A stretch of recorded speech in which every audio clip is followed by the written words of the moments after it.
Well, there are so many great works out right now by Hamilton authors, and Krista Foss is one of them.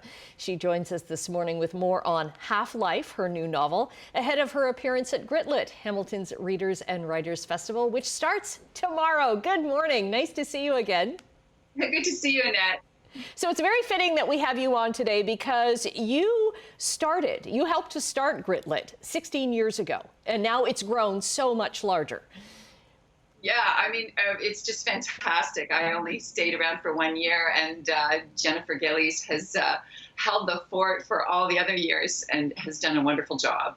She's done a stellar job, and we'll talk about the festival in just a moment. But I want to talk about Half-Life because it's a really neat novel that kind of looks at the physics of a nuclear explosion and also the physics of a family.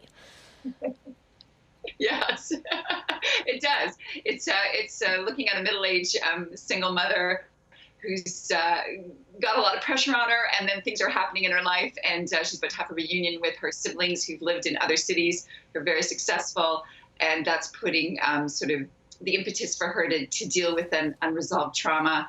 And to do that, she is talking to a physicist who is dead, who's helping, that part of those conversations are helping her through this moment in her life. Right, and I think that this is a book that, with family dynamics, that a lot of people can relate to. Yeah, it's very much about family and working things through with family and all those dynamics that happen with siblings and with unresolved traumas within families. So definitely.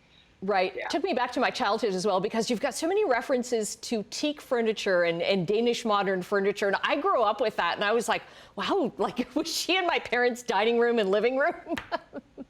Well, we had it too, and I always thought that we were super unique, right, for having it. And I found as a young child looking at Scandinavian furniture, it just looks weird. It looks like big ugly birds on some level. So it always stayed in my mind. That left a huge impression, and then it was such a delight to come back to it and look at it from a design perspective. Right, because now it's cool again. So cool. You're going to be hosting at gritLIT, which runs from Thursday to Sunday. You're going to be hosting the festival's first ever book club. Tell me about that. I am so excited about this. We're doing Denise Davies' book, Her Name Was Margaret, Life and Death on the Streets, published here locally by Woolsack and Wynne. It's a phenomenal book. It's such an achievement in journalism, of writing, of compassion. So it's very exciting. We've got lots of registrants, and we're going to be talking about the book. And there's so many issues to unpack with this book, not just about this city, but about every city. I think this book applies to homelessness all over the world. Yeah, very excited about that. Right, we had Denise on a few weeks ago. Yeah, it is an amazing book that she's done there. And there's so many other things going on. You're one of many authors, and we got lots of great Hamilton authors at this year's festival as well. Full disclosure here, I volunteer with gritLIT. So, but lots of free events, as well as ticketed things and workshops.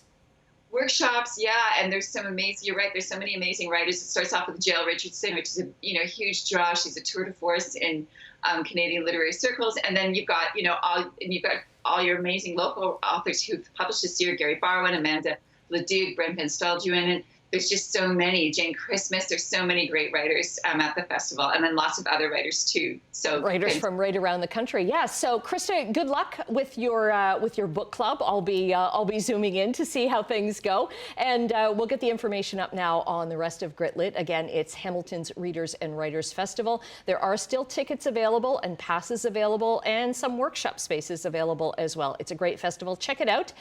Runs tomorrow through Sunday. Because I'm all about those books, start reading.